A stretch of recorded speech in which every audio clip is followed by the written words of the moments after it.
Kulukuthi ukhalasha sengikhona sengiphakathi kuyona i-channel yakhe hamba phambili lami igama ngofeza kuntuthu wakho malubathi lasibona amagumede mawukuthi umusha la ekhaya ngizocela enze sure ukuthi uyasubscribe ungakhohlwa ukucomment nokulike nokushare okuyikhona okukhulu kunakho konke. Ingane zakwethu namhlanje ngifuna sibheke udouble thinta lapha noNgizwe umfoka Mchunuv insizwa lena esesikhulume ngayo kakhulu lapha kulo leli viki elithinta lapha udaba olukelenzeka lapha nomnumzana usihlezika lana lezi ngxoshungxosho esigeza abakhona ebokuxabana lapha kodwa nje iseceleni into engifuna siyibheke namhlanje khona ivideo ebonakala lapha nenkundleni zokuxhumana umfoka Mchunuv buzwa zintatheli lapha ngawo kule video uNgizwe nje ubonakala ngenasikhathi madoda hawu yabona mangabe kuthiwa eziyakhala ngempela lapha uNgizwe bafethu akanasikhathi sa umuntu zikhala nje yonke indawo la hamba khona MTN uqobo lwakhe lapha everywhere you go ziyakhala nje impela zakhala kune video lena ebonakala uNgizwe buzwa zintatheli etshela ukuthi azisheshe zibuzo ezikudingayo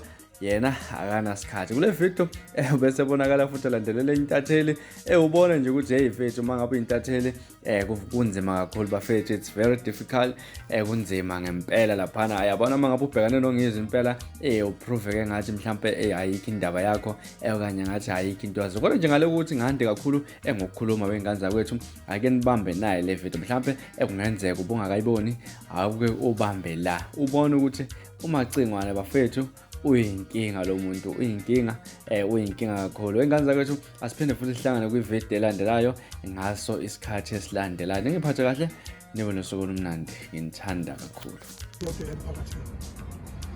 Uzana imbuzo bafana bamnisheshe futhi ngoba mina nginasikhathi. Yena ukhuzweni ube khona la ngaphansi. Lokho wasula nansala. Manje awuthi sikhuluma nawo. Mana kodwa uma uzofundela la imtatheli. Hayi amacingwane. Okay. Ikhona enye question isandla khona isandla